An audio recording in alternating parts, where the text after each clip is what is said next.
Le jour était déjà en train de se lever, des gros nuages de plomb défilaient, poussés par le vent. Et dans le fond du ciel rougeâtre et triste de l'aube, on devinait un village sur les hauteurs. Ça devait être Viana. C'est de cette façon que Pío Baroja, dans son grand roman Zalakaín l'aventurier, commente l'arrivée du protagoniste à la ville de Viana. Effectivement, Viana s'élève dans un haut plateau de 469 mètres dans l'extrême sud occidental de la Navarre. Appartenant au bailliage de Estella, son territoire communal se délimite au sud avec l'Ebro. C'est la frontière naturelle qui le sépare de la Rioja et à l'ouest touche les premières terres d'Alaba. Au nord, la Sierra de Condes réduit la pénétration des pluies et des vents de l'Atlantique en un terrain composé par des petites vallées et des petits ruisseaux et qui descend jusqu'à l'Ebro et des terres fertiles l'entourant. Dans cette immense plaine, au climat méditerranéen, s'entassent d'abondants arbres fruitiers et des marécages, des terres irrigables qui complètent ainsi une offre agricole variée de cultures de terrains non irrigués, comme par exemple les céréales, les vignes, les oliviers et amandiers.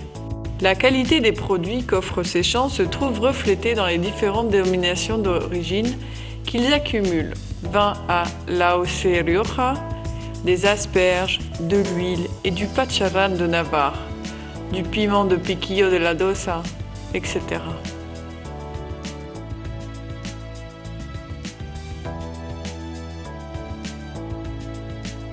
C'est précisément la générosité de ces terres qui a favorisé une très ancienne présence humaine en elles.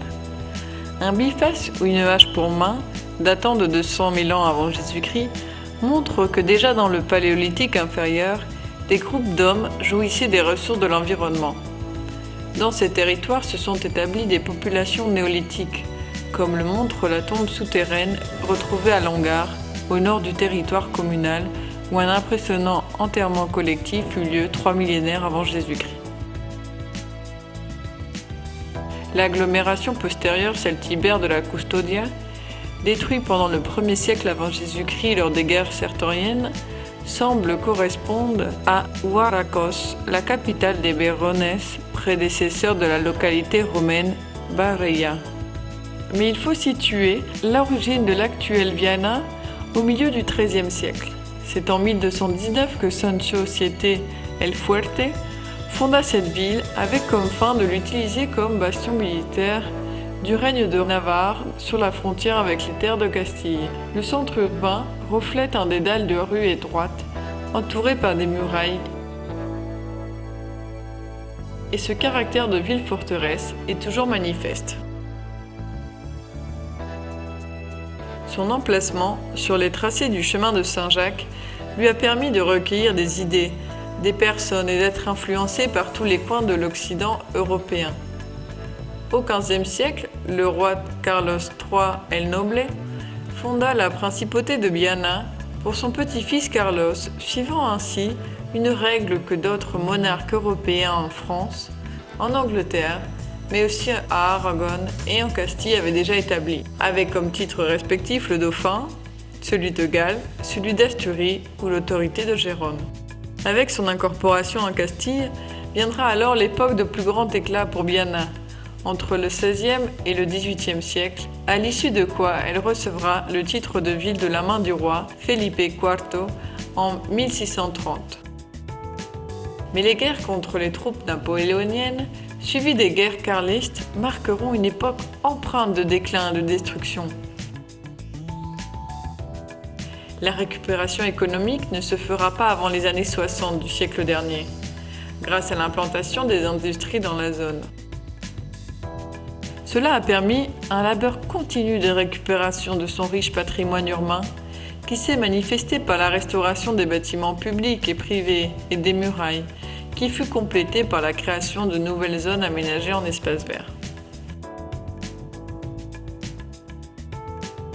Actuellement, c'est plus de 4000 habitants de Viana qui se montrent fiers de leur passé et affrontent le futur avec un important dynamisme.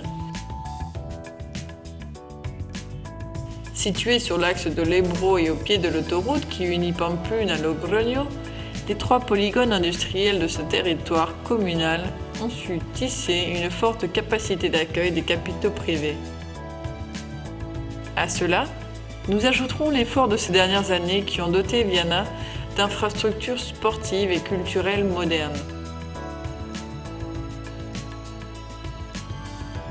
On fera ressortir la bibliothèque, mais aussi la maison de la culture ou encore le centre culturel Navarro Bioslada. On notera qu'aux alentours, on découvre un environnement naturel privilégié, le lac des Cañas, un des marais de Navarre les plus importants, qui a été déclaré réserve naturelle et zone de protection pour les oiseaux. Sur ces 100 hectares, des martinets, des garzettes, des hérons impériaux y font leur nid, et certaines espèces comme le vanneau, le canard royal ou la foulque viennent y passer l'hiver. L'observatoire d'oiseaux, El Bordone, permet de contempler cette richesse écologique qui regorge de nombreux amphibiens, de reptiles et de petits mammifères dans un environnement végétal très particulier.